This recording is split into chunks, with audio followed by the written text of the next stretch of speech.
2026 पासून नवीन वर्षाला या ठिकाणी सुरुवात झालेली आहे। व्यासपीठावर उपस्थित असलेले मान्यवर, सत्कारमूर्ती आणि आजच्या कार्यक्रमासाठी उपस्थित असलेले नातेवाईक, प्रत्येक शाळेतले शिक्षक, शिक्षिका, मुख्याध्यापक, विद्यार्थी, मित्रमंडळी, आताच आपण बघितलं की त्यांच्याबद्दल खूप काही आठवणी या ठिकाणी सांगितलेल्या आहेत। फक्त मला एवढं सांगायचं की आम्ही एका क्षेत्रातले असल्यामुळे शिक्षणाच्या दृष्टीतून जर काही गोष्टी जर आपल्याला हव्या असतील तर आम्ही नेहमी चर्चा करत असायचो। कारण आपल्या डोळ्यासमोर असतो विद्यार्थी, आणि विद्यार्थ्याला जर आपल्याला घडवायचं असेल, विद्यार्थ्याला जर आपल्याला चांगलं मार्गदर्शन करायचं असेल तर अशा वेळेला शिक्षकांनी एकमेकांबरोबर त्या ठिकाणी चर्चा करणं हे अत्यंत महत्वाचं असतं। बऱ्याच वेळेला मला काही गोष्टी लक्षात नाही आल्या की मी फोन करून ताईंना विचारायचो की हे असं आहे किंवा हे असं आहे, काय करायचं। त्यांनी मला इतकं सुंदर आणि छान पैकी त्या ठिकाणी मार्गदर्शन करत होते।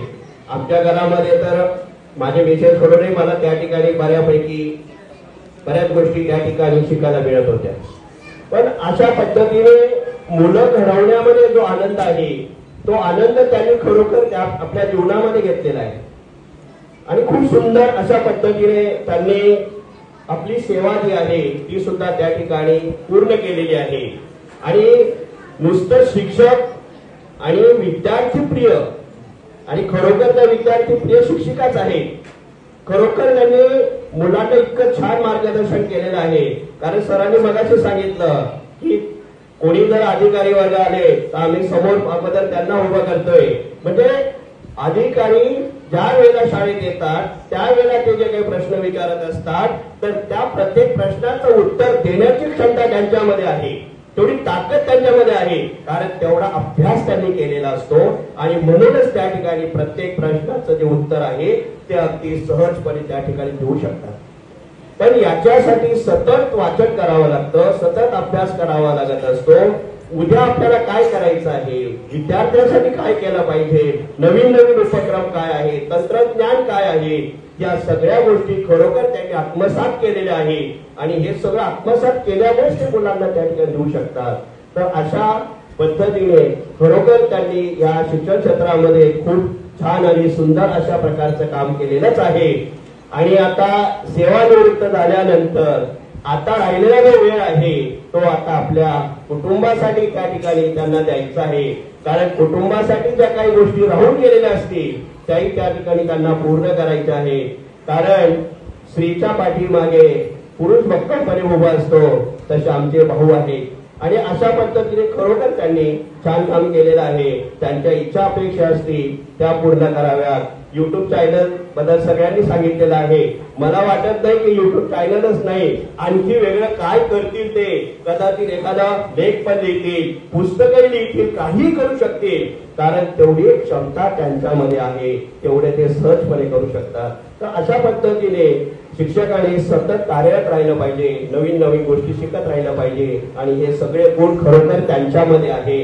आणि खरोखर या ठिकाणी त्यांनी चांगलं काम केलेलं आहे। त्यांचे कामाबद्दल या ठिकाणी सगळ्यांनी स्तुती केलेली आहे। त्यांनी बालपणामध्ये आपल्या भावांना, बहिणींना कसं सांभाळलेलं आहे, कारण आई त्यांची लवकर गेली आणि आई गेल्यानंतर आईची संपूर्ण जबाबदारी त्यांनी आपल्या स्वतःच्या खांद्यावर घेतली, आणि ती जबाबदारी घेऊन आई जशी मुलांवर प्रेम करत असते, मुलांना जसं प्रेम देत असते, तसंच त्यांनी आपलं हे सगळं प्रेम आपल्या लहान भावांना, बहिणींना त्या ठिकाणी दिलेलं आहे। आणि म्हणून म्हणतात मोठी बहीण जी असते तर ती खरोखर आईसारखीच असते। आणि अशा पद्धतीने त्यांच्या बद्दल बऱ्याच गोष्टी या ठिकाणी ऐकलेल्या आहे। मलाही सांगावं असं वाटतं, तेवढं सांगितलेलं आहे। पुन्हा एकदा मी त्यांना सेवानिवृत्तीच्या शुभेच्छा देतो।